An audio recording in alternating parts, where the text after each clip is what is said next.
So we're going to be making some black garlic mead. I do sell this and make this. I sell it at my local farmers markets for 10 bucks a whole bulb, which some might say is overpriced, but you know, supply and demand. There's not a lot of people with this out there.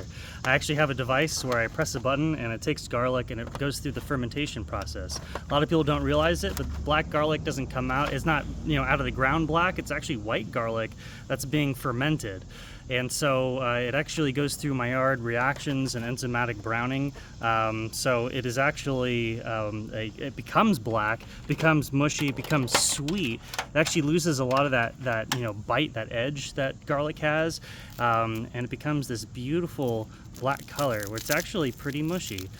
You can kind of mush it in your hands and you can see it is dark black.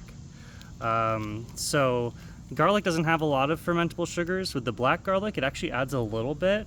But again, we're going to maximize our extraction by using an already made ancestral mead at 14% alcohol. So this is what we do with things that are not necessarily fruits, more of our spices. We already ferment it. We take the already fermented mead and then we're adding our spices to it to flavor it. So simply taking our black garlic out of its shell and then we're going to mash it with our hands. And a little bit of shell doesn't really matter. It's not going to really affect the flavor that much. You can see how sticky it is. It's already getting over my hands and everything. And we're just going to take it and we're going to squeeze it in the mead and we're just going to try and mush it in until it kind of dissolves a little bit. It doesn't have to perfectly dissolve, but the more the better. It will get more extraction. So taking it and we're mushing it.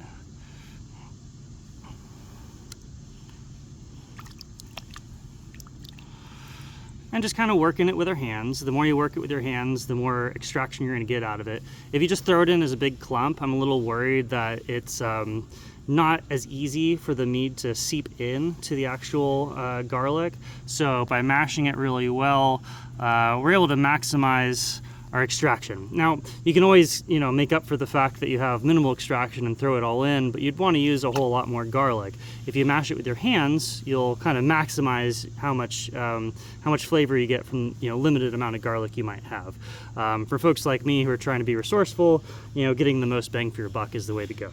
So I'm going to go ahead and mash all of these and throw it in. And we'll hopefully have this mead on tap here at Stardust Cellars in a couple months after the extraction is done. So we'll keg it up and throw it on tap. So thanks for watching, y'all. See ya.